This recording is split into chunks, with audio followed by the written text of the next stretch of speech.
تو جناب جبریل کہنے لگے رب فرماتا ہے ابو بکر کو ساتھ لے جانا. ابو بکر صدیق کو ساتھ نکلے. اب ایک شخص تھا عبداللہ بن اریت اس کا نام تھا. جناب صدیق اکبر چونکہ رستہ وہ اختیار کرنا تھا مدینے جانے کے لیے کہ جو عام رستہ نہیں جس سے سب لوگ جاتے تھے اس رستے نہیں جانا تھا. رستے میں آبادیاں تھی، گاؤں تھے، ایسا نہ ہو کہ کفار کو پتہ چل جائے، الگ رستہ اختیار کر. ایک شخص حضرت صدیق اکبر نے کچھ پیسوں پر ساتھ لیا، جو بندہ رستہ ایک الگ رستہ اختیار کرنا تھا تو وہ رستہ بتلائے. اور اعلیٰ حضرت رحمت اللہ نے لکھا ہے کہ جس رستے سے روٹین میں لوگ جاتے ہیں وہ رستہ اختیار نہیں فرما. جب نکلے نا گھر سے غار ثور تک، اس وقت اونٹنی پہ نہیں بیٹھے. آپ نے عبداللہ نامی شخص کو کہا کہ تو 3 دن کے بعد یہ اونٹنیاں لے کے غار کی دوسری سائڈ پہ پہنچ جانا. 3 دن کے لیے جب گئے ہیں، رات کو تو پیدل گئے ہیں. نکلے غار ثور کی طرف، نبی پاک ساتھ ہیں، ساری رات کی نیند ہے، حضور کا جسم مبارک نازک ہے.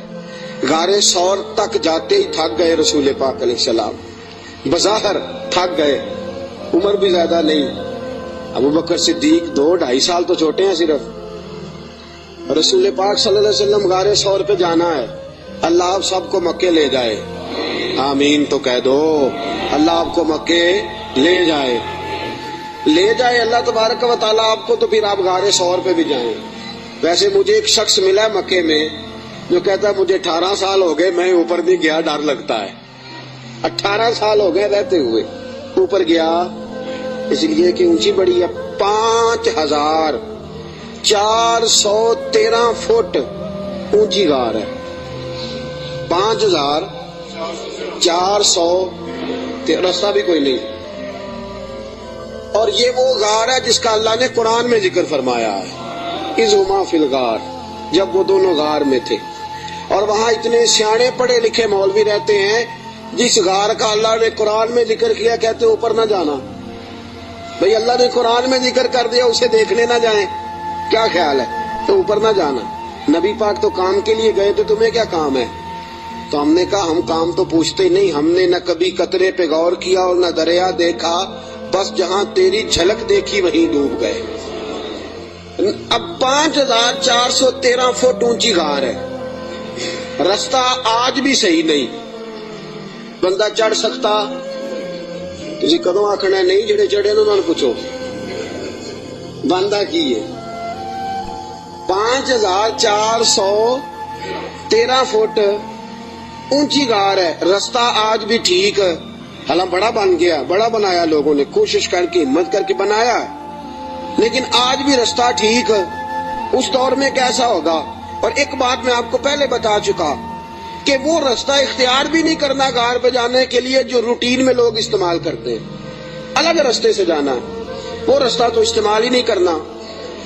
اب تھوڑا سا رستہ چڑھے، الگ رستہ ہے، غار ثور پہ چڑھنا ہے. حضرت ابو بکر صدیق فرماتے ہیں اچانک میری نظر پڑی تو حضور کے مقدس قدموں سے خون بہ رہا تھا. اچانک نظر پڑی. بڑے بڑے پہلوان لوگ میں نے دیکھے ہیں، نصیبوں والے، جو ویل چیئر پہ اپنے ابا جی کو سارا حج کرا دیتے ہیں. بڑے نصیبوں والے ویل چیئر پہ پیچھے سے دھکا لگا کے اپنے والد کو والدہ کو حج سارا کرا، منا، مزدلفہ، عرفات، صفا، مروہ، سارا کچھ کرا دیتے. اور عمرے میں بھی دیکھیں ابا جی کو اماں جی کو بٹھایا ہے ویل چیئر پہ اور طواف کرا رہے ہیں صفا. بڑے نصیبوں والے بچے ہوتے ہیں جو ایسا کرتے ہیں. لیکن آج تک میں نے سنا نہیں کہ کوئی بندہ اپنے ابا جی کو یا اپنی اماں کو کندھوں پہ بٹھا کے غار ثور پہ بھی لے گیا ہو. میں نے سنا، میری رعایت نہ کرنا اگر آپ نے سنا تو مجھے بتا دے کہ کوئی جوان پہلوان اپنی اماں جی کو یا اپنے ابا جی کو کندھوں پہ بٹھا کے غار ثور لے گیا ہو. سنا ہے آپ نے کبھی؟ نہیں. پکی بات ہے. فرماتے ہیں میں نے دیکھا کہ نبی پاک علیہ السلام کے مقدس قدموں سے خون بہ رہا ہے. میں نے ہاتھ باندھے، میں نے کہا سونے ایک عرض کروں. حضور علیہ السلام نے کہا کہو. کہ یا رسول اللہ مہربانی فرمائے میرے کندھوں پہ سوار ہو جائیں. میرے فرماتے ہیں رسول پاک صلی اللہ تعالی وسلم میرے کندھوں پہ چڑھ گئے. اب پیچھے خوف تھا کہ کافر نہ آ جائیں. حضور کو تو نہیں تھا, ابو بکر صدیق کو بھی اپنی ذات کا نہیں تھا, نبی پاک کا خوف تھا کہ کہیں کافر کوئی حضور کی بے ادبی نہ کر جائیں. نبی پاک علیہ السلام کو کندھوں پہ بٹھایا. رسول پاک علیہ السلام نے دونوں بازو ان کے گلے میں ڈالے, ٹانگوں مبارک کے پیچھے سے جناب صدیق اکبر نے ہاتھ ڈالے. اور اعلیٰ حضرت فرماتے آرام آرام سے نہیں, سانس لے لے کے نہیں, سکون سے نہیں. ابو بکر نے ایک قدم اٹھایا ہے تو سانس پھر غار ثور پہ جا کے لیا, غار ثور پہ جا کے. اور چڑھتے کس طرح ہیں؟ ایڑیاں زمین پہ نہیں رکھتے, صرف پنجے رکھتے ہیں. اس طرح تیزی کے ساتھ, کہیں پیچھے کوئی آ نہ جائے, فٹافٹ تیزی کے ساتھ. پورا پیر نہیں جماتے. ابو بکر پورا پیر کیوں نہیں جماتے؟ کہا اگر پنجہ پورا لگ گیا تو کافر پہچان جائیں گے قدموں کے نشانوں کی وجہ سے. پورا پنجہ اور تیزی کے ساتھ, تیزی. میاں محمد بخش صاحب عارف کھڑی رحمت اللہ علیہ فرماتے ہیں ویکھو پباں پار قدم نہیں جے لاؤندا, پباں پار پورا قدم نہیں جے لاؤندا, پباں پار قدم نہیں لاؤندا تے سور پہاڑ تے چڑھیا جاندا. پباں پار قدم نہیں لاؤندا, سور پہاڑ تے چڑھیا او پہ جاندا تے یار نبی دا. تیز تیز جا رہے تھے نا تو بزرگوں نے اس کی منظر کشی کی, تیزی سے بات کی. او پہ پباں پار قدم نہیں جے لاؤندا, سور پہاڑ تے چڑھیا جاندا اے او پہ جاندا تے یار نبی دا. پباں پار قدم نہیں لاندا, سور پہاڑ تے چڑھیا جاندا او پہ جاندا تے یار نبی دا. اے اصلی دلدار نبی دا, اے اصلی دل. اب غار ثور پہ پہنچ گئے, بس ٹھیک ہے, سانس لینا چاہیے, آرام کرنا چاہیے. حضور کو بٹھایا, 4 چادریں ہیں صدیق اکبر کے پاس. ایک چادر ہے گلے کے اندر رکھی, 2 چادریں سینہ بند کے طور پہ باندھی, چوتھی پگڑی ہے سر پہ. جناب صدیق اکبر نے چادر کھولی, نبی پاک کے نیچے بچھائی. کا حضور آپ بیٹھے, میں ذرا اندر جا کے دیکھ لوں غار میں کچھ ہو ہی نہ. امام فخر الدین رازی فرماتے ہیں غار ثور میں 70 سوراخ تھے. کتنے؟ ماجرا کیا تھا؟ ماجرا یہ تھا کہ جناب عیسیٰ علیہ السلام اپنے امتیوں کو تبلیغ فرما رہے تھے. تو جناب عیسیٰ علیہ السلام نے فرمایا کہ آخری جو پیغمبر آئیں گے بڑی شان والے ہوں گے, بڑی عظمت والے ہوں گے, جو ان کو ایک نظر دیکھ لے گا ایمان کی حالت میں, اللہ اس پر بھی جہنم حرام فرما دے گا. ایک بار جو ایمان کی حالت میں دیکھ لے گا, دوزخ کی آگ سے بچ گیا, خاتمہ بالخیر ہو گیا تو بچ گیا. ایک سانپ بھی تقریر سن رہا تھا. کون؟ سانپ بھی تقریر سن رہا تھا. لوگ چلے گئے تو سانپ اللہ کے نبی کے پاس آ گیا, کہنے لگا حضرت جی انہوں نے کب آنا ہے؟ اس پیغمبر نے, حضرت عیسیٰ علیہ السلام نے فرمایا میرے جانے کے 600 سال بعد. کہنے لگا کہاں آئیں گے, کہاں رکیں گے, کہاں ٹھہریں گے, میں نے زیارت کرنی ہے. آپ نے فرمایا 600 سال کون انتظار کرتا ہے؟ کہا حضور دل میں محبت آ گئی ہے, آپ مجھے بس بتا دیں سونے کا رستہ کون سا ہے, راہ کون سی ہے. انتظار کرنا اور انتظار کے اندر اپنے آپ کو زندہ رکھنا اللہ کے فضل سے یہ میرا کام ہے, آپ مجھے بتائیں. حضرت عیسیٰ علیہ السلام نے فرمایا وہ مکے میں آئیں گے, ہجرت کر کے مدینے جائیں گے. مجھے اللہ تبارک و تعالیٰ کے لوح محفوظ سے پتا چلا ہے کہ ایک غار ہے, غار ثور, جس میں 3 دن اور 3 راتیں وہ قیام کریں گے. کہنے لگا سونیا بس مجھے رستہ بتا دے, وہی میں ڈیرا لگا لیتا ہوں جا کے. وہ 600 سال پہلے آ گیا.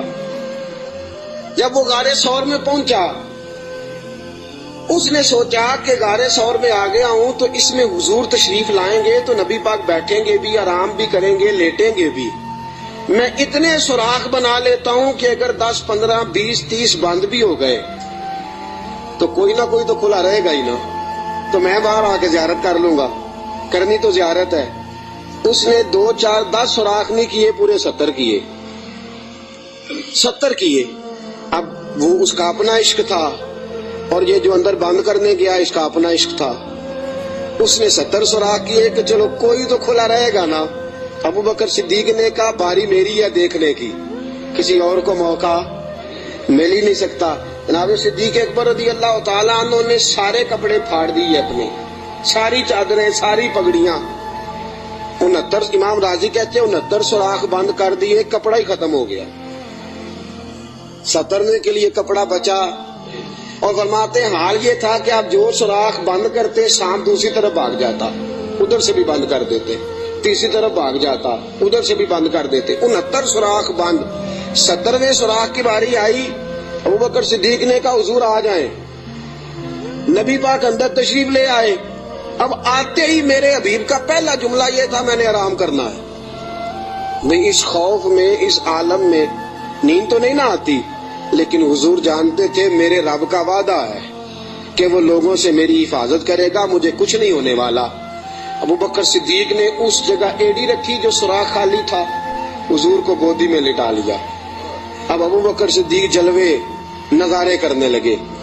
امام راضی کہتے ہیں سانپ آیا، اس نے پہلے گزارش کی ابوبکر سے، اس نے اپنا چہرہ رگڑا ابوبکر کی ایڑی سے، کہنے لگا ابوبکر تھوڑا موقع دے دے یار، تھوڑا ٹائم دے دے۔ تو ابوبکر کہنے لگے نہیں باری میری ہے، تو آج ہی تو موقع ملا ہے، راج کے یار باری میری ہے، تجھے کیسے موقع؟ یہ تو کبھی کسی نصیبوں والوں کو ملتا ہے تصور شیخ پکانے کا موقع۔ ایک میں ہوں، دوسرا میرا یار ہے، تیسرا کوئی نہیں، کوئی اور تیسرا نہیں۔ ایک حرف سجن دے نا دا سانو دسدا وانگ قرآن، ہر دم یاد سجن وچ رہنا ساڈا اے ہوئی ورد گیان تے صورت یار دی ویندیا رہنا، اے سب عملاں دی جان ہے۔ سجنا ساڈا دین کی پوچھنا ہے، ساڈا اے ہوئی دین ایمان ہے۔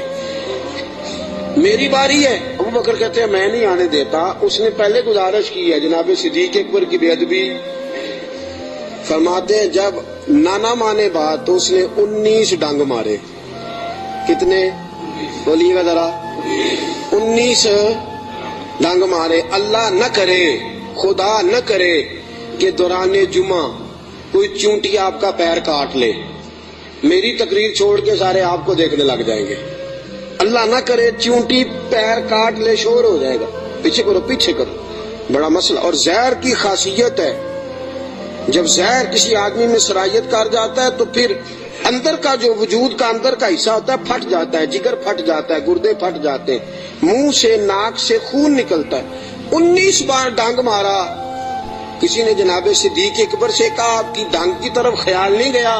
فرمانے لگے میں ڈانگ دیکھتا کہ محمد کا رنگ دیکھتا، ڈانگ دیکھتا کہ رسول پاک علیہ السلام کا رنگ دیکھتا۔ ڈانگ کی کس کو پرواہ تھی؟ چونکہ زہر گرم ہوتا ہے، انسان کے وجود کو تپا دیتا ہے۔ ابو بکر روئے نہیں، وہ تپایا نہ جب اس نے تو خود بخود آنسو نکلے اور خود بخود حضور کے چہرے پہ گرے۔ میرے رسول پاک کی آنکھ کھلی، کیا ہوا؟ تو آپ کو کوئی چیز ابھی یہاں آ کے کاٹتی ہے، میں پوچھتا ہوں جی کیا ہوا تو آپ کیا کہیں گے؟ حضرت علامہ مولانا فلاں فلاں فلاں فلاں صاحب مجھے جناب چیونٹی نے کاٹ لیا، یہ تو نہیں نا بندہ کہتا۔ بھئی یہاں آپ کو سانپ نے کاٹا ہے تو آپ تو کہیں گے سانپ سانپ سانپ، مولانا بیٹھے ہوں یا مفتی بیٹھے ہوں مجھے تو سانپ لڑ گیا ہے۔ نبی پاک صلی اللہ تعالی علیہ وسلم نے فرمایا ابو بکر کیا ہوا؟ چاہیے تھا نا جناب صدیق اکبر کہتے کہ سانپ نے کاٹ لیا، حضور سانپ آ گیا، سانپ نے زخم کیا ہے، کیوں نہیں فرمایا؟ حالانکہ ایمرجنسی جب لگتی ہے تو القابات کا خیال نہیں رہتا، لوگ تو آداب کا خیال نہیں رکھتے، دوڑ نکلتے ہیں، بھاگ جاتے ہیں، پریشانی کے عالم میں یاد نہیں رہتا سامنے کون ہے، ادھر کون ہے، دائیں بائیں کون ہے۔ حضور نے فرمایا کیا ہوا؟ تو ابو بکر صدیق کہنے لگے فدا کا روحی و قلبی یا رسول اللہ، سونیا میرا دل بھی قربان ہے، میری روح بھی آپ پہ قربان ہے۔ پھر فرماتے ہیں فدا کا ابی و امی یا رسول اللہ، حضور میری ماں بھی آپ کے قدموں پہ قربان، میرا باپ کی آپ کے قدموں پہ قربان۔ حضور نے فرمایا ہوا کیا ہے؟ کہا حضور کچھ بھی نہیں، ذرا سانپ نے کاٹ لیا ہے، سانپ نے ذرا پہلے 2 بار حضور آپ پہ میری جان قربان، میرا دل قربان، حضور میری ماں قربان، میرا باپ ہوا کیا؟ حضور سانپ نے۔ اس ایمرجنسی میں بھی ابو بکر صدیق حضور کے آداب کو بھولے، نبی پاک علیہ السلام کے آداب کو، منصب کو بھولے نہیں۔ میرے رسول پاک صلی اللہ تعالی علیہ وسلم نے فرمایا ابو بکر ایڑی میرے سامنے تو کرو. نبی کریم علیہ السلام کے سامنے ایڑی کی تو تھوڑا لعاب دہن حضور نے لگایا. ابو بکر صدیق فرماتے اس گرمی کے موسم میں مصطفیٰ کا لعاب لگا 19 بار ڈھنگ کا پتہ بھی نہیں چلا تھا. لعاب دہن نے پورے وجود میں ٹھنڈ پیدا کر دی, پورے وجود میں ٹھنڈک پیدا ہو گئی.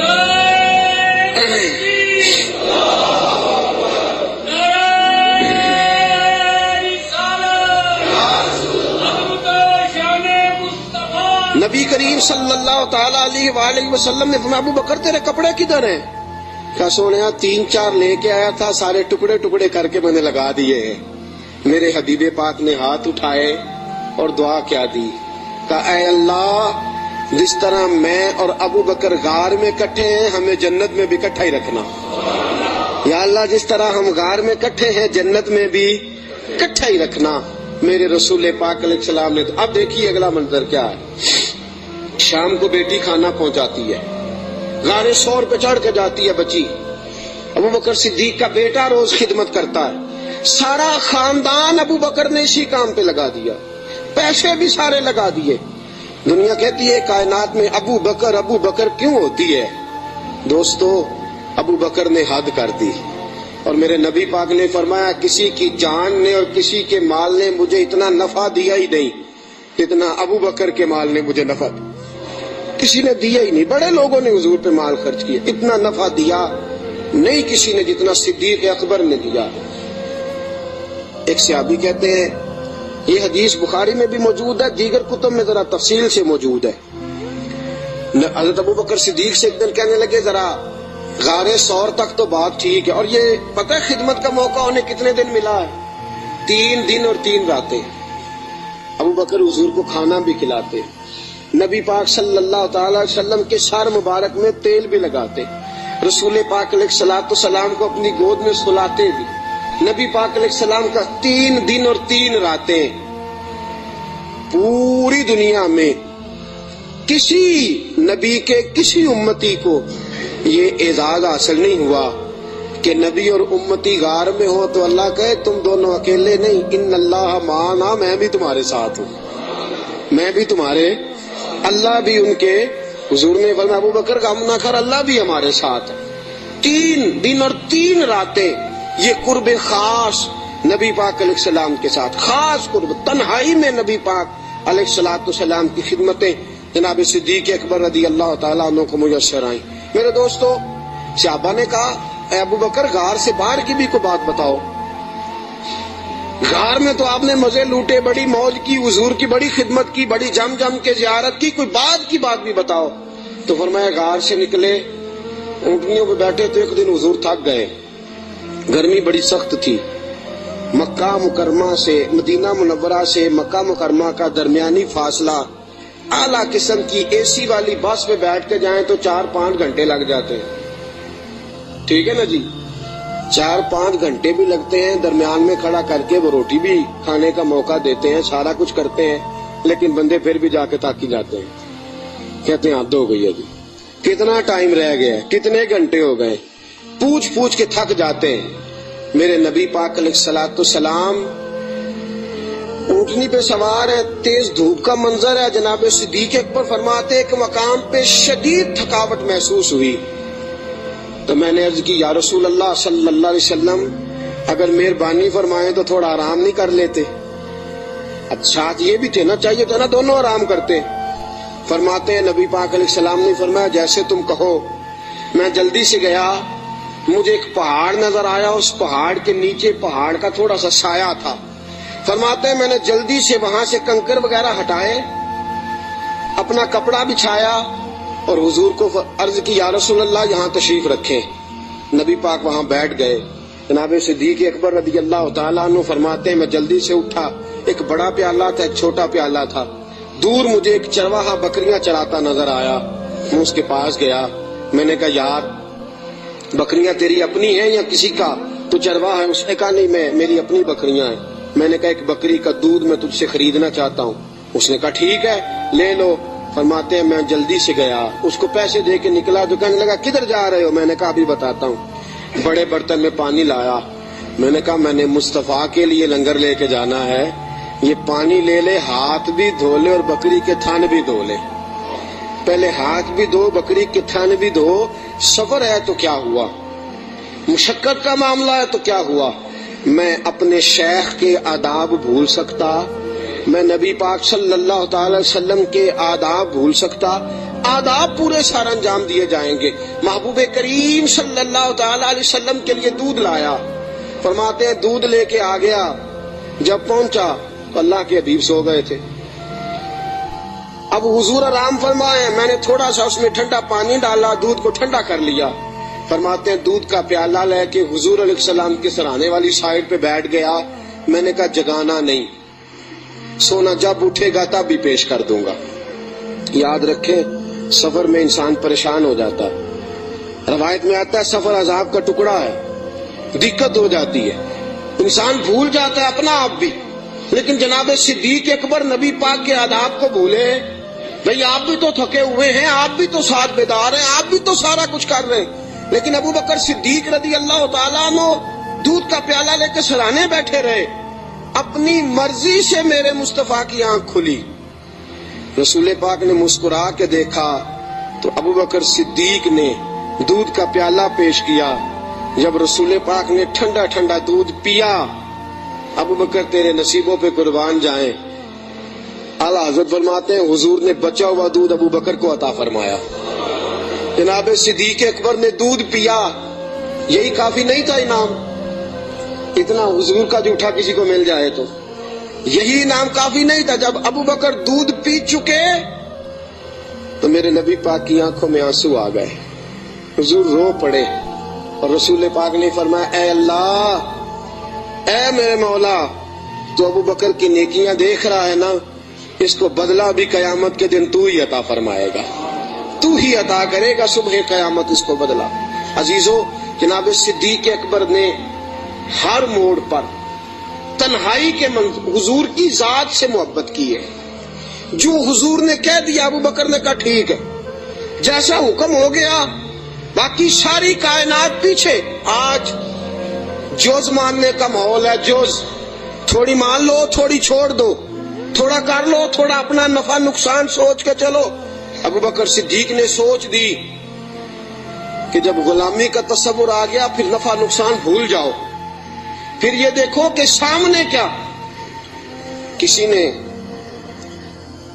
سیدنا غوث اعظم جیلانی سے پوچھا کہ حضرت جی آپ کے لاکھوں مرید ہوئے ہیں، مزہ کس بات میں آیا ہے؟ آپ فرمانے لگے لاکھوں چھوڑ دو، اللہ ایک دے دے، دے ابو بکر جیسا دے۔ لاکھوں چھوڑو، ایک دے دے، اللہ دے ابو بکر جیسا دے۔ لاکھوں کا کیا کرنا، ایک چاہیے، ہونا ابو بکر جیسا چاہیے، جو صدیق اکبر جیسا ہو۔ جناب ابو بکر صدیق رضی اللہ تعالیٰ عنہ نے اپنا آپ دیکھا ہی نہیں، پھر ساری زندگی رسول پاک کو راضی کرنے میں گزار دی۔ دوستو، لکیر کا فقیر بن کے وقت گزارنا، لکیر کا فقیر بن کے، آج سوچ ہی بڑی ہے، ہماری عقل اس قدر زیادہ چلتی ہے منفی سائڈ پہ۔ آپ کسی بندے کو ٹٹول کے دیکھیں، سب سے زیادہ سوچ منفی سائڈ پہ کام کرتی ہے، دماغ تیز چلتا ہے شر کی طرف۔ لیکن ساری زندگی میں نبی پاک علیہ الصلوۃ والسلام کے ساتھ 20 سال کی عمر میں جرانہ لگایا تھا اور 63 سال کی عمر میں وصال فرمایا۔ جناب ابو بکر صدیق رضی اللہ تعالیٰ عنہ کا یہ 43 سالہ جرانہ، 40 اور 3 43 سالہ جرانہ جناب صدیق اکبر کا، ساری زندگی حضور، اور بعد از وصال ظاہری بھی نبی پاک کے ساتھ جرانہ نہیں توڑا۔ ایک دن حضرت عائشہ صدیقہ سے کہنے لگے حضور کے اور حضرت المستدرک، صحیح مستدرک میں حضرت عبداللہ ابن عمر موجود تھے۔ کسی شخص نے کہا کہ ابو بکر صدیق کا وصال بیماری کی وجہ سے ہوا ہے، جاگیے ذرا میری بات سنیے۔ کسی شخص نے کہا کہ جناب صدیق اکبر کا وصال بیماری کے عالم میں ہوا ہے۔ جناب سیدنا عبداللہ ابن عمر نے جلال فرمایا تمہیں تمہاری ماں روئے، ابو بکر بیمار ہو کے گیا ہے، پر اسے کوئی ظاہری مرض نہیں تھا، وہ نبی پاک کے وصال کو برداشت نہیں کر سکا۔ اسے حضور کی جدائی کا غم تھا، جنہ دے دل بر جانی بچھڑن کون روے پھر تھوڑا، سب روگاں دا روگ محمد جس دا نام بچھوڑا۔ نبی پاک علیہ السلام کی جدائی کا غم لے کے قبر انور میں حضرت عبداللہ ابن عمر کا فرمان۔ عزیزو، جناب صدیق اکبر نے حضرت عائشہ سے فرمایا، بیٹی وہ چارپائی مل سکتی ہے جس پہ حضور نے وصال فرمایا تھا؟ کہا مل سکتی ہے۔ کہا مجھے بتا سکتی ہو؟ چارپائی آ گئی۔ حضور اس وقت کس سائیڈ پہ لیٹے ہوئے تھے؟ کعبہ جی اس جانب حضور کا رخ تھا کعبے کی طرف، ابو بکر کعبے کی طرف ہو گئے۔ کہا حضور نے آخری موقع پہ کیا استعمال کیا تھا؟ نبی پاک نے مسواک استعمال کی تھی۔ کہا بیٹی مسواک لاؤ۔ کپڑے کس رنگ کے پہنے تھے؟ ابو بکر اس رنگ کے پہنے تھے۔ بیٹی تھی نا جس سیدہ عائشہ، رو پڑی۔ کہا ابا جی آپ کیوں ایسے سوالات کرتے ہیں؟ کہا بیٹی زندگی مصطفیٰ کے نام پہ گزارتی ہے، میرا تو اور تعارف ہی کوئی نہیں، نوکر بن کے وقت گزارا، نوکری کی ہے زندگی میں، اور تعارف ہی کوئی نہیں، میں نے تو اور کچھ کمایا ہی نہیں، میں اپنی حیاتی تو قربان جاواں، بس محمد محمد پکیندے گزر گئی، اور تو کچھ کٹھا ہی کوئی نہیں کیا۔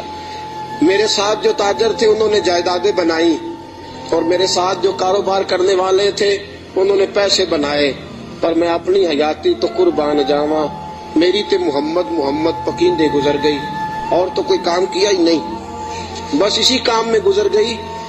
دل کرتا ہے، میرا دل کرتا ہے کہ مروں بھی اس طرح جس طرح رسول پاک نے وصال فرمایا تھا۔ بیٹی میرا دل کرتا۔ حضرت عائشہ صدیقہ رضی اللہ تعالیٰ عنہا عرض کرتی ہیں کہ آپ اس قسم کی باتیں کیوں؟ کہا بیٹی ایک آخری جواب دے دے، حضور کا وصال ہوا تو دن کون سا تھا؟ حضرت عائشہ صدیقہ فرماتی ابا جی پیر کا دن تھا۔ فرمایا بیٹی پھر تو دعا کر اللہ مجھے منگل نہ دکھائے، دعا کر اللہ مجھے منگل نہ دکھائے یہ وقت۔ دوستو، جناب صدیق اکبر کا وصال ہوا تو علی المرتضیٰ جیسا شیر چارپائی کے سرانے کھڑا ہوا، تو حضرت ابو بکر کی چارپائی کے سرانے کھڑے ہو کے علی المرتضیٰ رو رو کے بےحال ہو گئے اور کہنے لگے لوگ کہتے ہیں ابو بکر چلا گیا ہے، مجھے تو لگتا ہے دنیا سے مصطفیٰ کی تصویر رخصت ہو گئی ہے۔ لوگ کہتے ہیں ابو بکر گیا، اور مجھے لگتا ہے کہ یہ وفاؤں کا جنازہ ہے، یہ آج جو ہم جنازہ پڑھیں گے یہ محبتوں کا جنازہ ہے۔ کائنات میں وفا جس کا نام تھا، اور کائنات میں نوکری کرنے کا جس نے حق ادا کیا ہے، اور کائنات میں جس نے وفائیں رقم کی، حضرت علی المرتضیٰ شیر خدا رضی اللہ تعالی عنہ نے فرمایا مجھے تو لگتا ہے یہ وفاؤں کے پیکر کا جنازہ ہے۔ ابو بکر صدیق کا جنازہ اٹھا، علی المرتضیٰ میرے حبیب پاک علیہ السلام کے روضہ اطہر پہ کھڑے ہو کے کہنے لگے حضور ابو بکر آیا ہے، یا رسول اللہ ابو بکر آیا ہے۔ اس کا دل کرتا ہے کہ آپ کے قدموں میں جگہ ملے۔ جناب علی المرتضیٰ پیغام دیتے ہیں، اور میرے حبیب پاک صلی اللہ علیہ وسلم کے روضے کی کھڑکی کھلتی ہے تو حضور نے فرمایا اس نے نوکری بڑی کی ہے، اس کو قریب لاؤ اور اس کو میرے پہلو میں دفن کرو۔ انسان تو انسان رہے، 70,000 فرشتے عصر کے وقت اور 70,000 فرشتے جو فجر کے وقت مجھ پر سلامی دینے آتے ہیں، میں ان کی ڈیوٹی لگاؤں گا۔ ابو بکر پہ بھی سلام پڑھ کے جانا، صدیق کی عظمت کو بھی سلامی دے کے جانا۔ اللہ کی قسم، جو ابو بکر رضی اللہ تعالیٰ عنہ سے معاذ اللہ کسی وجہ سے اختلاف بھی رکھتا ہے نا، میرے حبیب نے کوئی رنگ ہی ایسا بنا دیا ہے۔